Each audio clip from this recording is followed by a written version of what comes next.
C'est Le voile idéal, roman de suspense psychologique, avec Jesse Hunt, tome 17, écrit par Blake Pierce, lu par Caroline. Prologue. Béatrice frappa à la porte, juste par précaution, puis elle frappa à nouveau. Elle avait eu trop de mauvaises surprises dans cet hôtel. Plus de fois qu'elle n'avait pu en compter, malgré l'absence de pancarte, ne pas déranger sur la porte de la chambre. Quand elle était entrée, elle avait découvert des couples qui se livraient à des activités intimes. D'habitude, cela provoquait des cris et parfois des plaintes. Donc, Béatrice avait inventé un système. Elle frappait fortement et criait « Service !» Si personne ne répondait au bout de 10 secondes, elle frappait une deuxième fois. 10 autres secondes plus tard, elle frappait une dernière fois en annonçant une fois de plus qui elle était. Alors, elle utilisait sa carte magnétique pour ouvrir la porte un tout petit peu et annonçait sa présence une dernière fois avant d'entrer pour de bon dans la chambre. Ce fut la procédure qu'elle utilisa avant d'entrer dans la suite 1002 de l'hôtel Buckingham Sunset de West Hollywood à 8H02 du matin, et cela sembla fonctionner.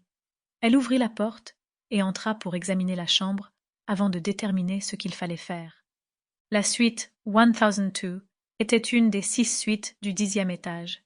Il fallait en général 2 fois plus de temps pour faire le ménage dans toutes ces suites que dans une chambre ordinaire.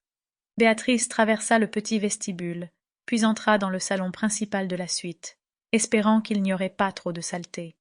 Elle sentit immédiatement que quelque chose n'allait pas. D'abord, elle ne comprit pas de quoi il s'agissait, mais, au bout de quelques secondes, elle se rendit compte de ce que c'était. La grande lampe de table posée près de la fenêtre qui donnait sur le Sunset Strip avait disparu. Béatrice alla jusqu'au sofa d'à côté pour voir si elle était tombée derrière. Ce fut à ce moment qu'elle vit la femme. Elle était allongée le dos sur la moquette. Elle avait les yeux fermés et elle semblait s'être évanouie. Avec ses longs cheveux noirs et sa peau foncée, elle était belle. Béatrice supposa qu'elle était d'ascendance hispanique ou du Moyen-Orient. Elle portait une mini-robe noire moulante qui semblait appropriée pour passer une soirée sur le strip. La lampe était sur la moquette à côté de la tête de la femme et, l'espace d'un instant, Béatrice se dit qu'elle l'avait peut-être renversée quand elle s'était effondrée, ivre. Cependant, soudain, Béatrice remarqua le sang.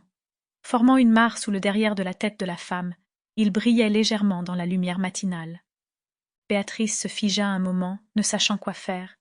Elle entendait son propre sang battre fortement dans ses tempes, et le sifflement qui s'insinuait dans son souffle lui indiquait que son asthme se réveillait. Sample complete.